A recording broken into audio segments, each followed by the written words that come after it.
Before the gods of Olympus, before the pharaohs of Egypt, there were the Sumerians. In their cities of sun-baked brick, they worshipped deities of immense power and unpredictable passion. None were more revered, more ambitious, than Inanna, queen of heaven and earth. Goddess of love, war, and justice, she held dominion over the world of the living. But one realm remained beyond her grasp, the great below, the land of no return, ruled by her formidable sister, Ereshkigal. What drove this radiant goddess to willingly abandon her throne, her temples, and her power? What compelled her to knock on the gates of the underworld, a journey from which no one had ever returned? This is the story of a goddess who dared to confront the ultimate unknown, a tale of ambition, sacrifice, and a choice that would forever echo through the foundations of mythology. In the Fertile Crescent, where civilization first etched its story onto clay, the pantheon of gods was as vast and complex as the cosmos they governed. Yet, among them, one figure shone with the brilliance of the morning and evening star. She was Inanna, the queen of heaven and earth, the divine embodiment of a paradox. She was the goddess of tender love and brutal war, of the harvest's bounty and the storm's fury. Her primary seat of power was the great city of Uruk, a metropolis of sun-baked brick and towering ziggurats, where she was not just worshipped, but felt as a living, breathing presence. Her temples were centers of commerce, law, and sacred ritual, her priests and priestesses, the custodians of culture. Inanna was ambition personified. While other deities were content with their domains, the sun god Utu with his daily journey, the moon god Nanna with his nocturnal watch, Inanna's influence knew no bounds. Her symbols were the lion, representing her untamable ferocity and royal power, and the eight-pointed star, a beacon in the sky that was both beautiful and distant. She was depicted as a young, formidable woman, often armed for battle, yet adorned for a lover's rendezvous. She held the Mi, the sacred decrees of civilization, which she had cunningly won from Enki, the god of wisdom. This act alone revealed her character. She was a strategist, unafraid to use wit and charm to achieve her goals, believing that power was not simply inherited, but seized. Her stories, sung by poets and inscribed by scribes, were not tales of quiet divinity. They were epics of conquest, passion, and political maneuvering. She was the patron of kings, who claimed her as their divine spouse to legitimize their rule. To have Inanna's favor was to hold the mandate of heaven. To lose it was to face ruin. She was the force that drove Uruk's prosperity and the might that protected its walls. But the heavens and the earth were not enough. A ruler who has claimed everything under the sun and the moon begins to look at the shadows. For a goddess of such boundless ambition, there remained only one realm she did not command, one kingdom whose secrets were veiled from her. A silent, immutable domain lay beneath the world of the living, a place of dust and memory. And in the heart of the all-powerful Queen of Heaven, a new, unthinkable desire began to stir. Far beneath the vibrant, sunlit world of Sumer, beyond the reach of life-giving rivers and the warmth of the hearth, lay the underworld. The Sumerians called it Kur, the land of no return. It was a stark, muted reflection of the world above, a kingdom of shadows where the spirits of the departed resided.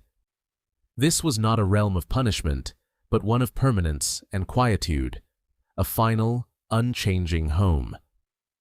Presiding over this silent domain was a figure as formidable as Inanna, yet her opposite in every way, her elder sister, Ereshkigal, queen of the great below. Where Inanna was light, passion, and action, Ereshkigal was stillness and finality. She ruled from a lapis lazuli throne, her word the unbreakable law, in a land where time had no meaning.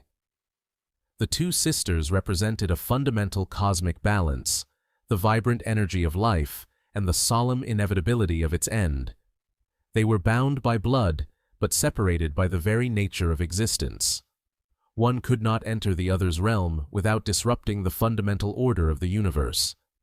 Communication between their worlds was rare, and travel was impossible. The laws of the Great Below were absolute. Whoever passes its gates may never return. Then, a tremor of change disturbed the eternal calm of the underworld. Gugalana, the bull of heaven, husband to Ereshkigal, had passed. The cause of his demise is shrouded in mythic ambiguity, but its effect was profound. The queen of the Great Below was now a widow, her silent kingdom now a place of formal observance. News of this momentous event traveled from the depths, a faint echo reaching the world of the living. For Inanna, this was more than distant family news. Gugalana was her brother-in-law. Custom and courtesy would suggest a period of formal respect. But Inanna saw more than just a familial obligation. She saw an opening, a reason, a justification for a journey no god or mortal had ever dared to attempt willingly. The passing of the Bull of Heaven was the catalyst. It provided a pretext for what she had already begun to contemplate. Her sister's realm, the one place she did not control, was now in a state of transition. An opportunity had presented itself, and for a goddess defined by action and acquisition, such an opportunity could not be ignored. The echoes from the Great Below were calling, and the Queen of Heaven prepared to answer. The decision was made. Inanna, the Queen of Heaven, would descend to the underworld. It was an announcement that would have sent shockwaves through the pantheon. To willingly abandon the light, the life, the power of her celestial and earthly domains for the silent, dusty plains of Kur was an act of supreme audacity. Why? The stated reason was to attend the funeral rites for her brother-in-law, Gugalana. It was a plausible explanation, an act of familial duty that even the other gods might understand. But for those who knew Inanna, her ambition was a force of nature, and it was unlikely that her motives were so simple. The descent was not an act of sympathy, it was an act of conquest. She did not seek to visit her sister's kingdom, but to claim it. By walking into the land of no return and returning, she would shatter the most fundamental law of the cosmos. She would prove that her power transcended even the finality of the end. She would become the ruler of all three realms, the heavens above, the earth below, and the underworld beneath. It was the ultimate power play. Before embarking on this perilous journey, Inanna summoned her most trusted servant, her vizier, Ninshubur. Ninshubur was more than an attendant. She was Inanna's loyal second-in-command, the faithful executor of her will. To her, and only to her, Inanna revealed the true danger of her plan. She laid out a precise and desperate contingency. Inanna instructed Ninshubur to wait for 3 days. If she did not return, Ninshubur was to perform a series of specific actions. First, she was to go to the great temples and raise a lament, dressing in humble attire and showing public concern for her mistress. She was to create a spectacle, ensuring all the gods knew that the Queen of Heaven was in peril. If this failed to rouse them to action, she was to travel to the city of Eridu and plead with Enki, the wise god of water. Inanna knew that Enki, her grandfather, held a special affection for her and possessed the wisdom to devise a rescue. These were not the instructions of someone expecting a warm welcome. They were the careful preparations of a monarch entering hostile territory, a commander anticipating capture. She knew she was not merely crossing a border, she was invading a sovereign realm, governed by a sister whose power in that place was absolute. With her plan in place and her failsafe arranged, Inanna turned her attention to her own preparations, readying herself not for a funeral, but for a confrontation. Inanna's preparation for her descent was not a somber affair. It was a ritual of power, a deliberate act of arming herself with the very essence of her divinity. She did not don armor of bronze or leather, but of divine authority. She adorned herself with 7 sacred items, each a physical manifestation of the me, the fundamental decrees of civilization and cosmic order that she commanded. This was her regalia, the symbols of her status as Queen of Heaven and Earth. First, upon her head, she placed the shugura, the crown of the steppe. This was not merely a circlet of gold, but a symbol of her dominion over the wild, open lands and the legitimacy of her rule. Next, from her ears, she hung small lapis lazuli beads, representing her ability to hear the prayers of her followers and to discern wisdom. Around her neck, she fastened a necklace of double-stranded beads, a sign of wealth and fertility. Upon her chest, she placed a golden breastplate, inscribed with the words, "Come, man, come," an emblem of her irresistible allure and her power over matters of the heart. On her hands, she slipped a golden ring, symbolizing eternal covenants and her legal authority. She took up her lapis lazuli, measuring rod and line, the tools of a cosmic architect, signifying her power to create order, to build cities, and to establish justice. Finally, she draped herself in the pala garment, the royal robe of queenship, the ultimate symbol of her sovereign status. Each item was a layer of power, a declaration of who she was. Fully adorned, she was the embodiment of Sumerian civilization, radiating an aura of absolute command. This was not the attire of a mourner coming to pay respects. It was the full ceremonial dress of a monarch arriving for a state visit, intending to intimidate and overwhelm with sheer magnificence. She was a walking treasury of divine power, each piece a reminder to any who saw her of her vast domains and celestial authority. Her appearance was a calculated strategy, designed to project an image of invincibility. She believed that the laws of the underworld, like the laws of men, would bend before such a dazzling display of heavenly might. She was ready. Radiant and formidable, Inanna, Queen of Heaven and Earth, turned her face towards the gaping mouth of the underworld and began her fateful walk into the abyss. Inanna arrived at the outer gates of the underworld. They were said to be made of polished lapis lazuli, gleaming even in the lightless environment. Standing guard was Neti, the chief gatekeeper of Kur, the loyal servant of Queen Ereshkigal.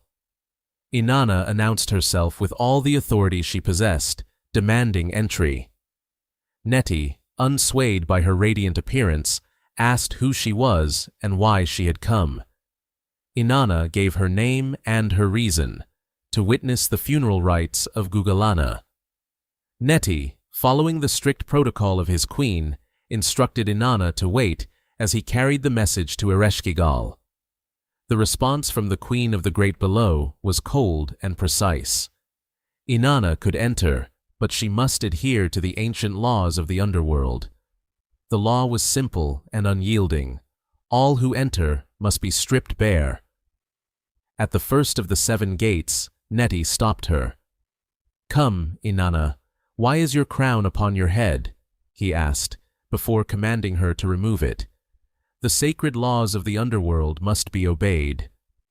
Inanna, surprised and angered by this challenge to her authority, had no choice but to comply. She handed over the shugura, the crown of her sovereignty.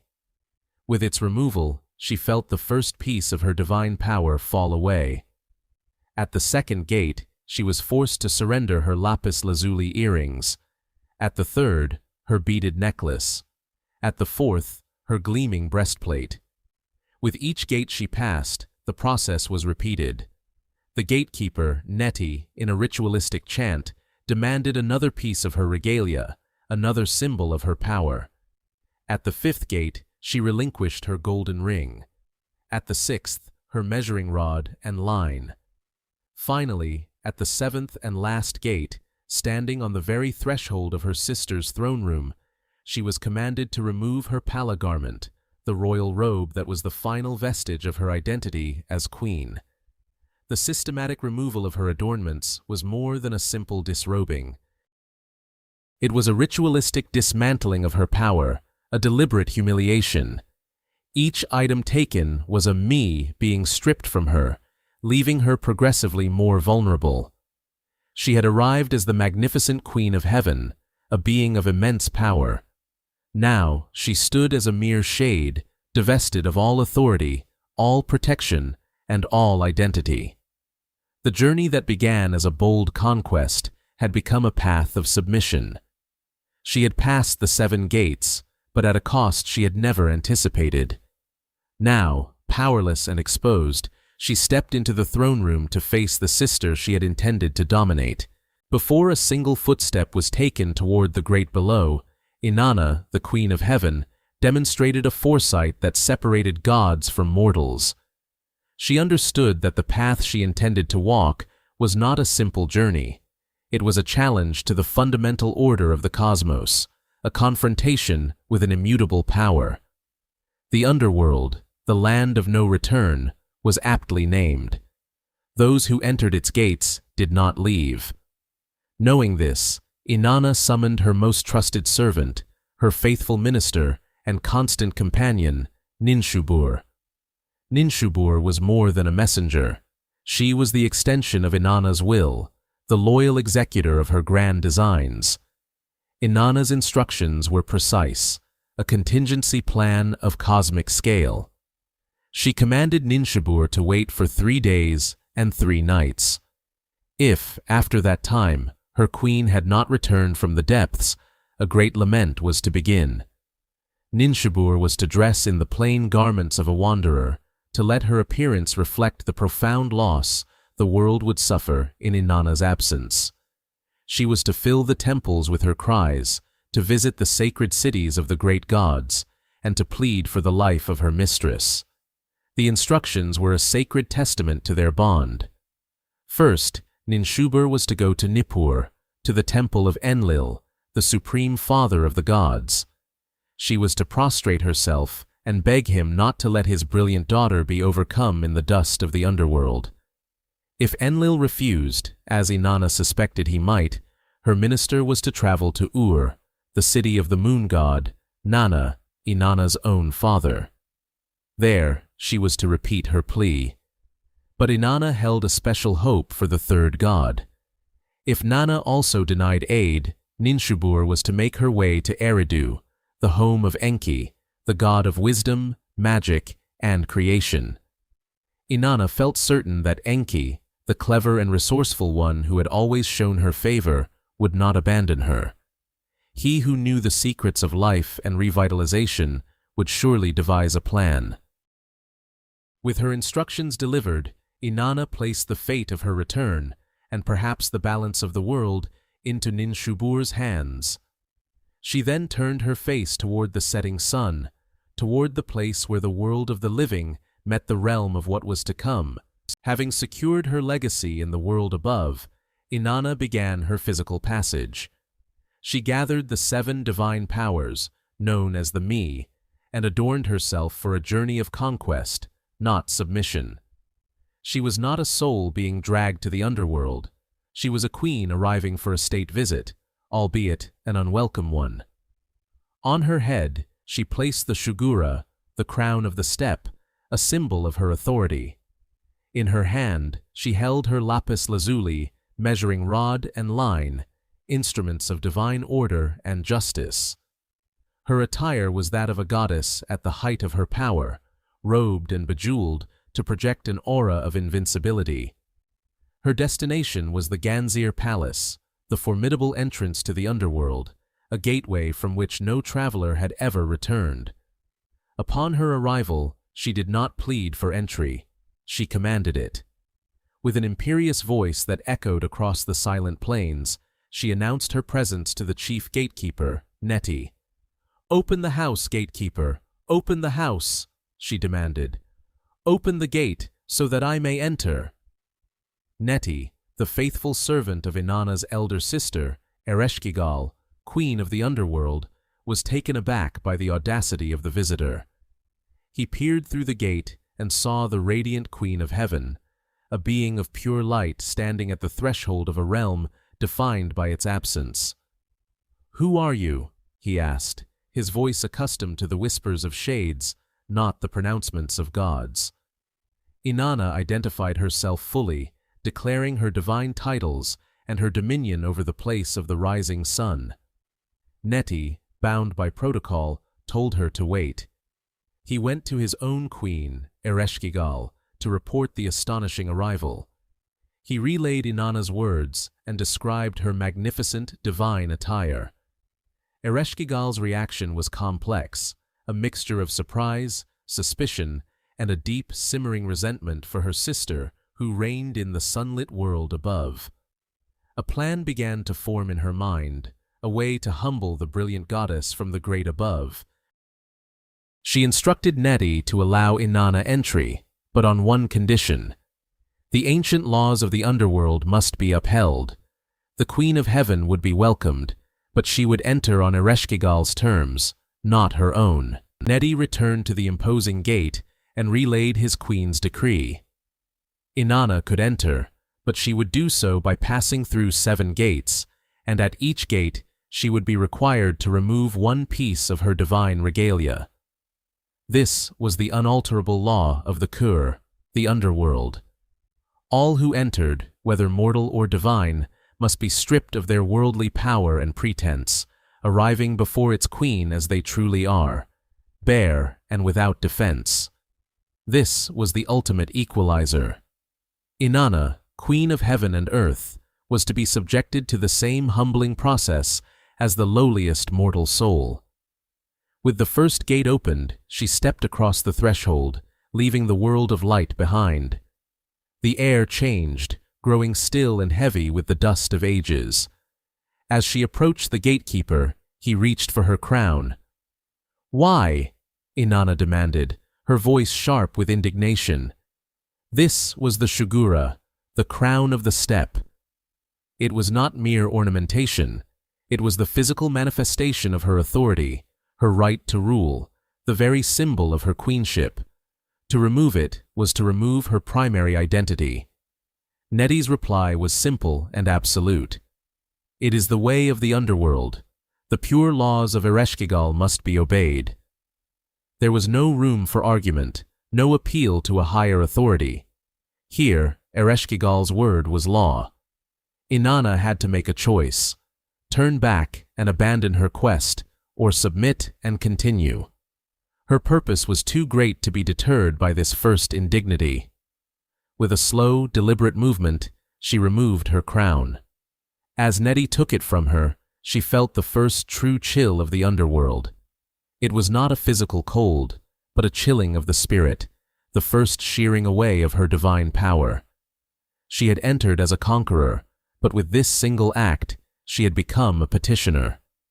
She was no longer a visiting monarch, but a subject bound by the rules of another sovereign's domain. She passed through the first gate, her head held high, but without her crown, she was already diminished. 6 more gates lay ahead, and she now understood with dreadful clarity that this journey would cost her far more than she had ever imagined. The path to the heart of the underworld was a relentless procession of submission. Having surrendered her crown, Inanna walked on, the silence of the realm pressing in on her. Soon, she arrived at the second of the 7 gates. Once more, the gatekeeper stood barring her way, his expression unchanging, his purpose singular. This time, he motioned toward her neck.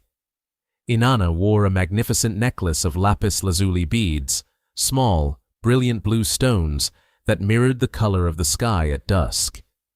In ancient Sumer, lapis lazuli was more precious than gold. It was a celestial stone, believed to have fallen from the heavens, a fragment of the firmament itself. It represented divine favor, cosmic knowledge, and the very essence of the heavens from which she ruled. To wear it was to wear a piece of her own kingdom. "Why must you take this?" she asked again, though she already knew the answer. The gatekeeper's response was the same unyielding refrain: "It is the way of the underworld. The pure laws of Ereshkigal must be obeyed." Reluctantly, she unfastened the clasp. The vibrant blue beads, which had rested against her skin as a constant reminder of her celestial home, were handed over. As she passed through the second gate, she felt another connection to her world severe. The journey continued. At the third gate, the demand was for her double strand of beads, which adorned her chest. These were not just jewelry, but symbols of her wealth, her abundance, and her status as a goddess of prosperity. Each item removed was a calculated blow against her identity. Ereshkigal's plan was methodical, a systematic dismantling of the goddess of the great above. Inanna was being unmade, layer by layer. The power of her name, the glory of her temples, the devotion of her followers, none of it mattered here. In the great below, only the laws of the queen of that realm had meaning. With each gate she passed, Inanna became less the queen of heaven and more a simple traveler, stripped of her protections and privileges. She was walking deeper into her sister's domain, becoming ever more vulnerable, her divine radiance dimming with every step and every sacrifice. Inanna proceeded through the bleak, unchanging corridors of the underworld, the silence broken only by the sound of her own footsteps on the dusty ground. She reached the fourth gate, a structure identical to the ones before it, another grim checkpoint on her path toward the throne of Ereshkigal. Here, the gatekeeper's gaze fell upon her chest. He demanded the removal of her breastplate, an item described in the ancient texts as the twin eggstones, or tudidum. This was not armor for battle in the mortal sense. Its significance was far deeper and more personal. This breastplate was a powerful symbol of her femininity, her role as a goddess of love, fertility, and life. It represented the nurturing aspect of her divinity, her power to bring forth abundance and sustain the world. To remove it was to be stripped of her very essence as the Great Mother, the source of procreation and vitality. This act cut deeper than the removal of her crown or jewels of state. Those were symbols of power and authority, external trappings of her role. The breastplate was a symbol of her intrinsic nature, of who she was at her core. As she complied with the gatekeeper's demand, she was relinquishing a part of her fundamental being. The law of the underworld was absolute. The pure laws of Ereshkigal must be obeyed. There was no mercy, no exception for the Queen of Heaven. She stood before the fourth gate, her posture still proud, but her vulnerability was now profoundly apparent. She had given up her authority, her connection to the sky, her symbols of status, and now, a key emblem of her life-giving power. She was being systematically reduced, transformed from a radiant deity into a humbled shade. The process was cold, impersonal, and terrifyingly effective. With 4 of her 7 divine adornments gone, she passed through the gate. She was now more than halfway to her sister's throne room, but the goddess who had begun the journey was rapidly disappearing, replaced by someone she barely recognized. Ahead lay the 5th gate, and the chilling question of what essential part of herself she would be forced to surrender next. The 3rd gate had claimed her sandals of lapis lazuli, severing her connection to the earth she ruled. Now, the 4th gate loomed before Inanna, larger and more imposing than the last. The air itself seemed to thin, growing colder and sharper with each step. The silence of the great below was no longer a mere absence of sound. It was a presence, a heavy blanket that smothered thought and stifled breath. Neti, the chief gatekeeper of the underworld, stood waiting. His face was a mask of impassive duty, his eyes holding no pity, only the ancient law of this domain. He did not need to speak the demand. Inanna knew the ritual now. To proceed, she must pay the toll. Her hand went to her chest, to the magnificent golden pectoral that adorned her. This was no simple ornament. The Sumerians called it, "Come, man, come," a name that spoke of its power over attraction, love, and the very pulse of life. It was a breastplate forged from divine will, a shield for her heart, and a beacon of her identity as the goddess of passion. To remove it was to expose her emotional core, to surrender the warmth and compassion that connected her to the world of mortals and gods alike. For a moment, she hesitated. This felt different from losing her crown or her beads. This felt like giving away a part of her soul. The pectoral was a symbol of her ability to feel, to love, to inspire devotion. Without it, what would she be? A cold intellect? A hollow force of nature? The chill of the underworld seemed to seep past her skin, aiming for the space where the gold had rested. She could feel a profound vulnerability, a sense of being laid bare not just physically, but emotionally. Yet, her purpose remained unshaken. She had come to witness the funeral rites for Gugalana, the bull of heaven, her sister's husband. She had come for reasons that drove her deeper into this abyss, and she would not be turned back.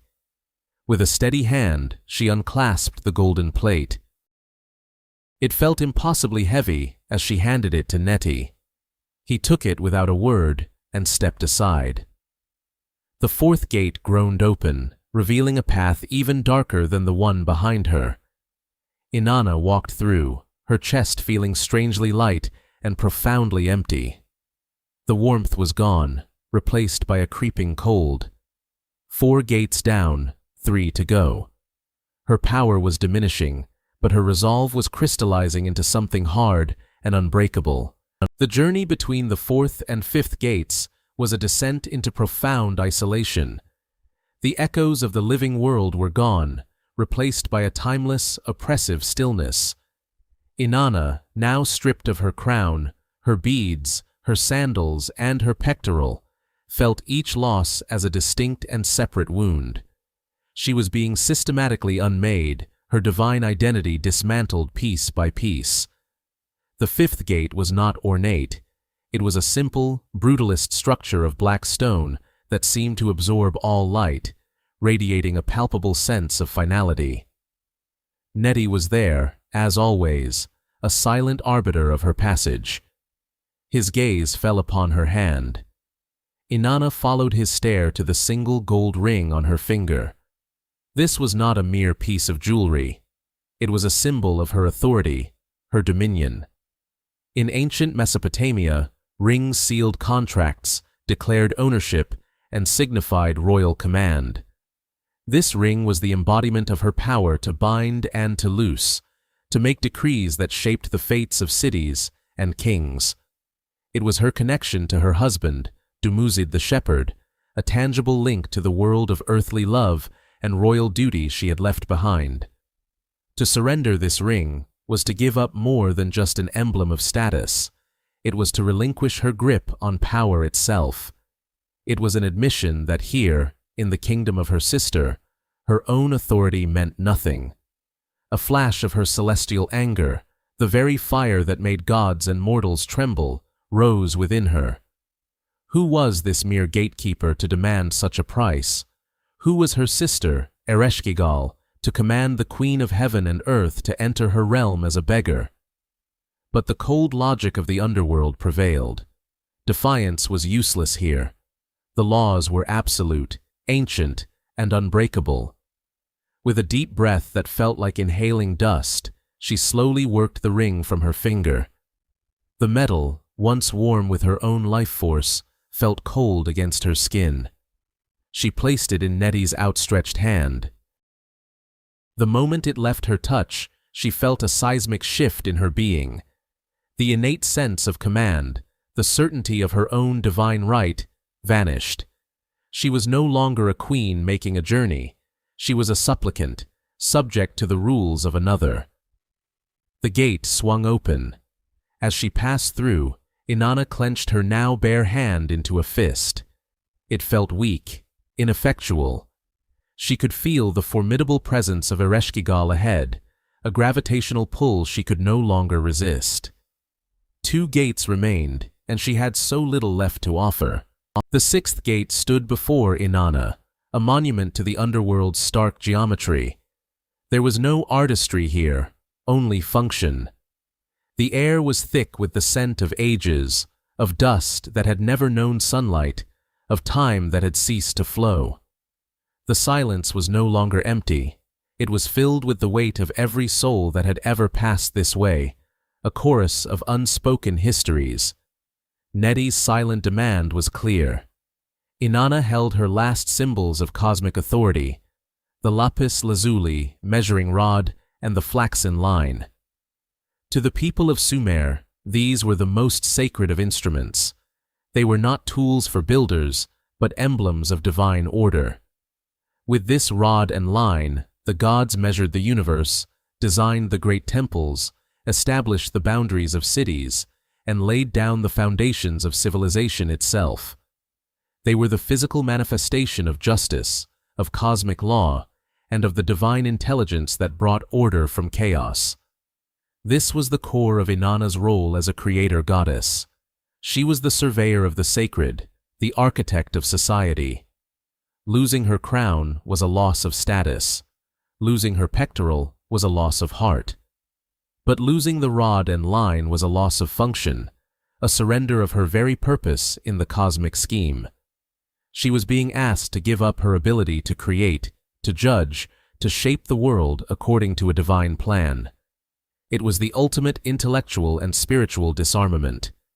She held the cool, heavy rod in her hand, its deep blue color a stark contrast to the oppressive gray of the underworld. It felt like an extension of her own will, the instrument through which her divine thought became reality. To let it go was to become unmoored, to be set adrift in a universe without measure or meaning. It was to accept the principles of Ereshkigal's realm, a place where things did not grow or become, but simply were, in a state of perpetual decay. With a finality that chilled her to her core, she handed the rod and the coiled line to Neti. As they left her grasp, she felt a dizzying sense of imbalance, as if the very ground beneath her had become unstable. She was no longer a master of cosmic law, but a mere subject of it. The sixth gate opened, revealing the final approach. In the distance, she could see it, the seventh and last gate. It was a simple, unadorned archway that seemed to swallow what little light remained. She had almost nothing left to give, nothing left to be. She stood at the precipice. The seventh gate was not a gate at all, but a threshold. There were no bars, no stone doors, no silent gatekeeper. It was simply an opening, a passage from the journey into the destination, from the path of trials into the heart of the great below. The air itself hummed with a latent power, the immense and ancient authority of her sister, Ereshkigal, queen of the underworld. As Inanna took a step forward, a voice that was not a voice, a command that echoed in her mind rather than her ears, issued the final demand. She must surrender her pala garment, the royal robe of queenship. This was the last vestige of her identity. More than the crown, more than the ring, this robe was her public self. It was woven with her stories, imbued with her majesty, and recognized by all as the symbol of the ruler of Uruk, the beloved of her people. It was the fabric of her dignity, the last layer protecting her from the raw, unblinking gaze of the underworld. To remove it was the ultimate act of humility, the final, irrevocable submission to the laws of this place. All her life, she had been adorned, celebrated, worshipped. Her appearance was a manifestation of her power.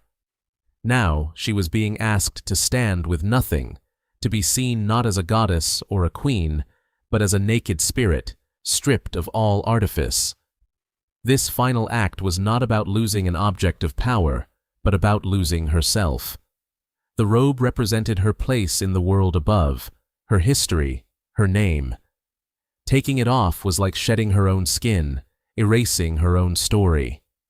A profound and terrible silence descended as she reached for the clasp at her shoulder. The magnificent garment, heavy with gold thread and intricate weaving, slid from her body. It pooled at her feet in a shimmer of celestial beauty, a stark and lonely contrast to the dull, dusty floor of the underworld. For a moment, she stood over it, a queen looking down at the last remnant of her fallen kingdom. Then, she stepped over it and through the final gate. She was vulnerable. She was unshielded. She was completely exposed.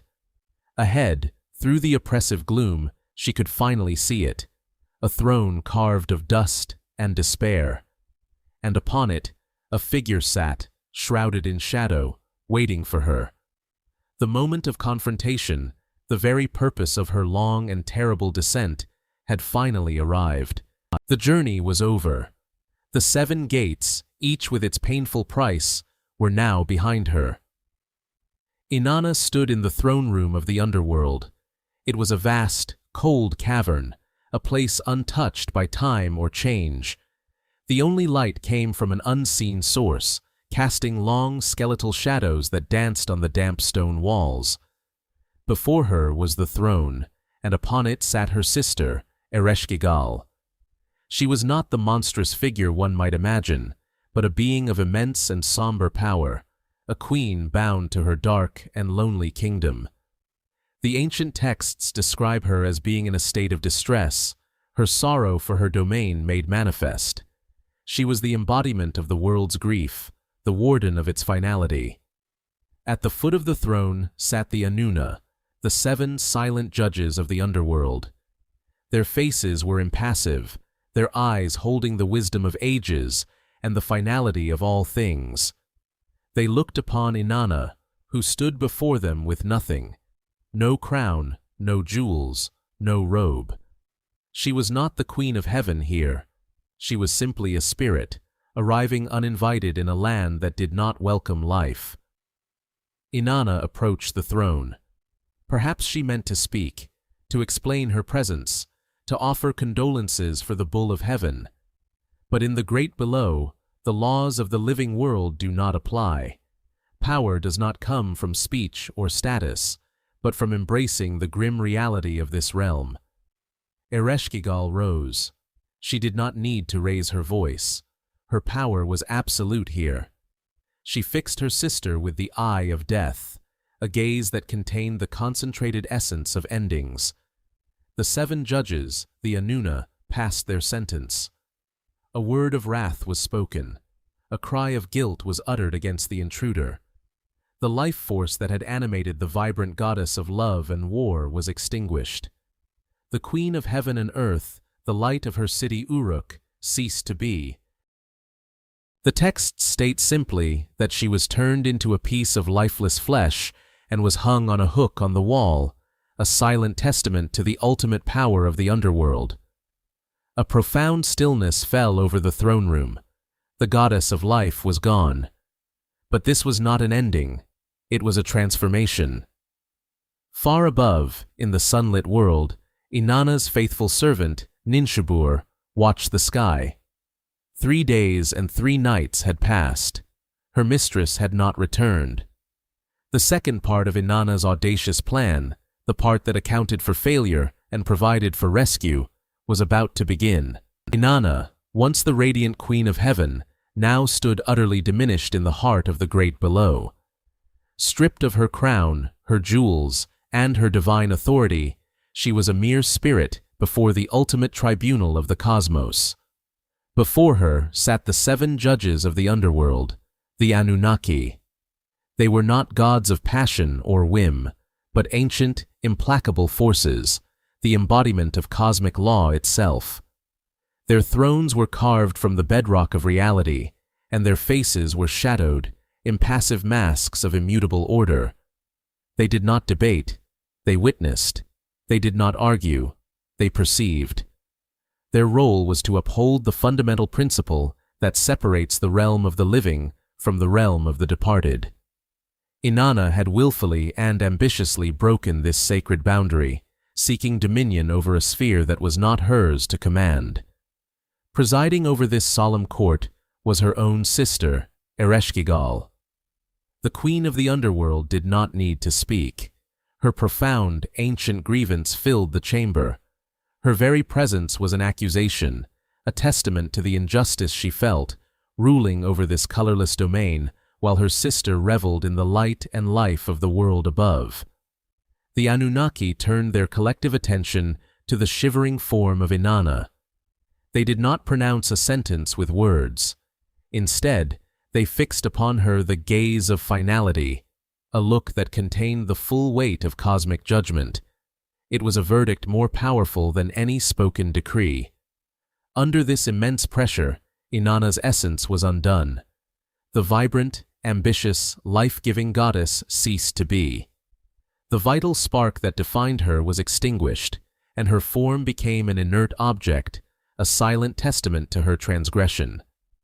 The epic tells us she was turned into a piece of meat, hung on a hook, a stark, potent symbol of her complete and total defeat. Her journey for power had ended not in triumph, but in utter negation. The Queen of Heaven and Earth was now nothing more than a lifeless shape hanging in the perpetual twilight of her sister's realm. The silence of the underworld was absolute, broken only by the unspoken question that hung in the air. Had the most brilliant light in the Sumerian pantheon been extinguished forever, while Inanna hung suspended between being and nothingness in the depths below? The world above began to feel her absence.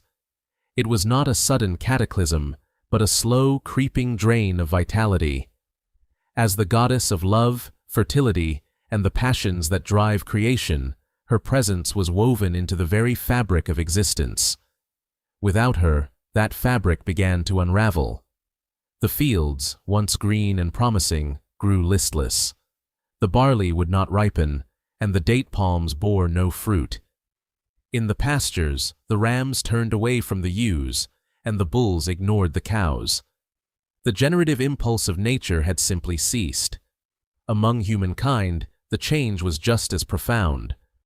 Laughter became a hollow echo. Desire faded from the hearts of men and women. The bond between lovers grew cool and distant. The world was becoming a sterile, gray expanse, a place of duty without joy, of existence without life. Her loyal vizier, Ninshubur, watched the world dim and knew her queen was in peril. Following Inanna's precise instructions, she had waited 3 days and 3 nights. When the 4th day dawned with no sign of her mistress's return, Ninshubur began the rites of mourning. She tore her garments, beat her chest, and filled the courtyards of the temples with her lamentations, ensuring the gods could not ignore Inanna's plight. Her first appeal was to Enlil, the supreme god in his holy city of Nippur. But Enlil was a guardian of order. He refused to help, stating that Inanna had coveted a realm that was not hers and had to accept the consequences of her hubris. He would not challenge the laws of the underworld. Undeterred, Ninshubur traveled to Ur, the city of the moon god Nanna, Inanna's own father. Yet even he, filled with paternal concern, felt powerless. He lamented his daughter's fate, but feared the unyielding power of Ereshkigal's kingdom. Hope was dwindling. The greatest gods had turned their backs, unwilling to disrupt the cosmic balance. Ninshubur, her grief now sharpened by desperation, had one final option. She set her course for Eridu, the watery abode of the cleverest god of all, the master of wisdom and magic. The city of Eridu was a place of deep, flowing waters and profound knowledge. It was the home of Enki, the god of wisdom, creation, and magic. Unlike the stern and order-obsessed Enlil, Enki was a deity of ingenuity and compassion, a divine artisan who understood that the cosmos was not merely a set of rigid rules, but a dynamic, interconnected system. When the distraught Ninshubur arrived and recounted the tale of Inanna's fate, Enki did not scold or refuse. The narrative tells us he was truly troubled. He slapped his thigh in concern, for he grasped the full implication of Inanna's absence. A world without passion, fertility, and ambition was a world in stasis, an engine without fuel. The cosmic balance was already broken.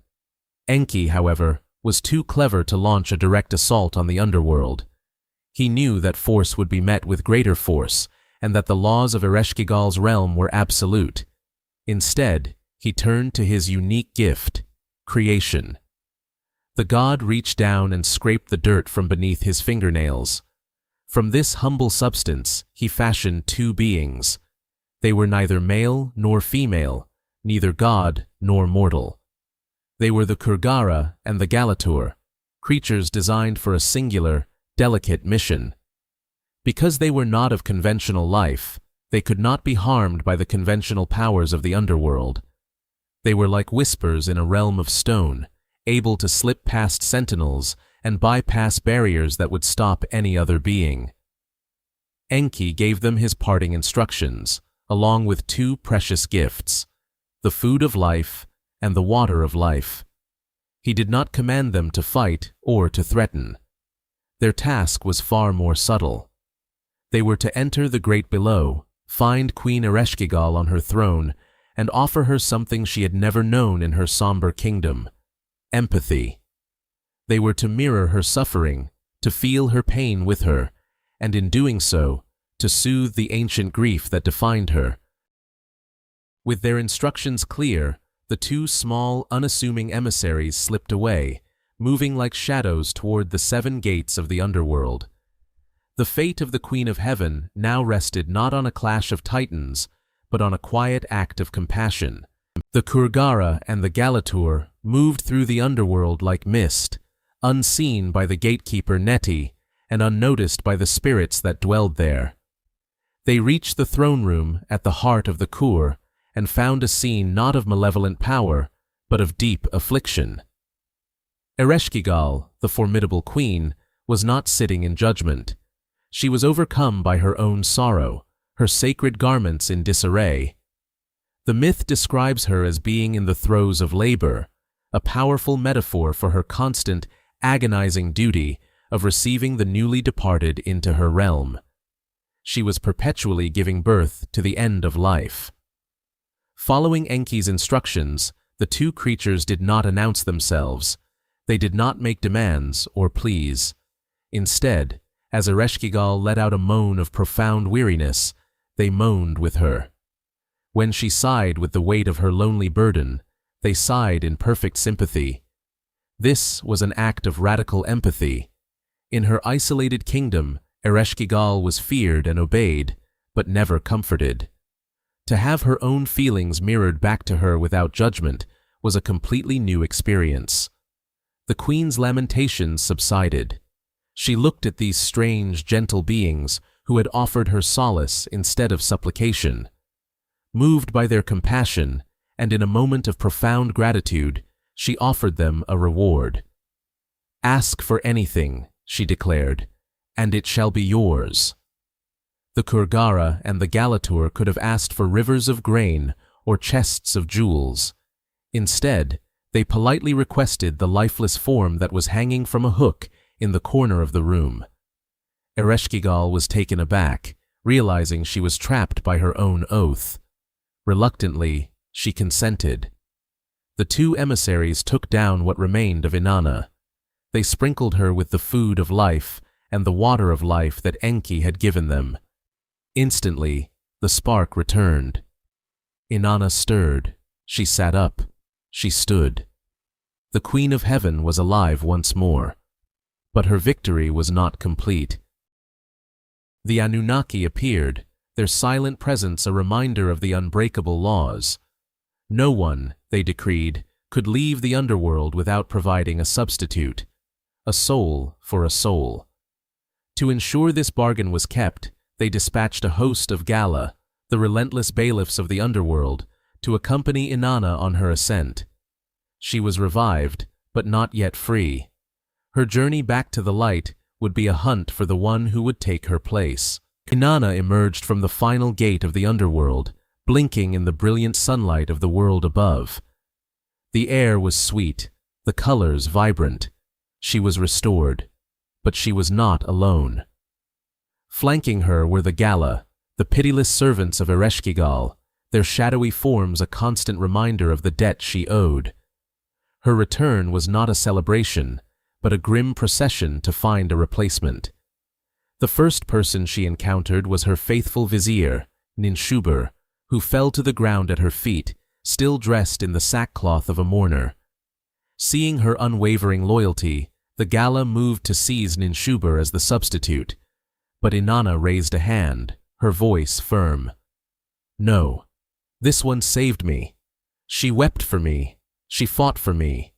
You will not take her." They continued on and soon met Shara, her devoted son and servant. He too was in mourning, his face etched with concern for his mother.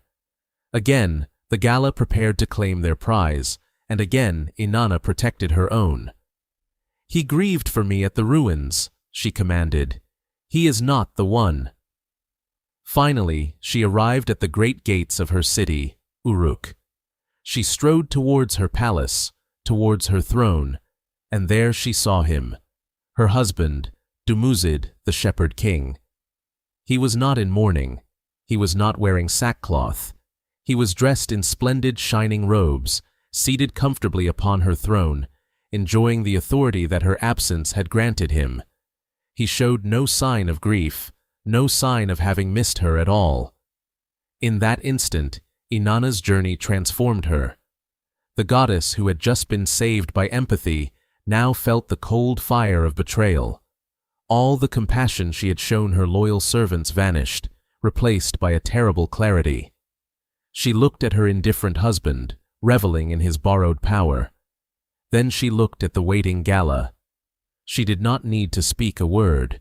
She simply fixed Dumuzid with the same gaze of finality that the Anunnaki had used on her. It was a look of cold, hard judgment. At her silent command, the Gala swarmed him, seizing the terrified king. Inanna had returned, her power not only restored, but magnified. She was no longer just the queen of heaven. She was now the goddess who had stared into the abyss and returned, who understood the ultimate price of power. Her ascent was complete, but she was forever changed, embodying not just love and life, but also the harsh necessities of sacrifice and the cold reality of a queen's justice.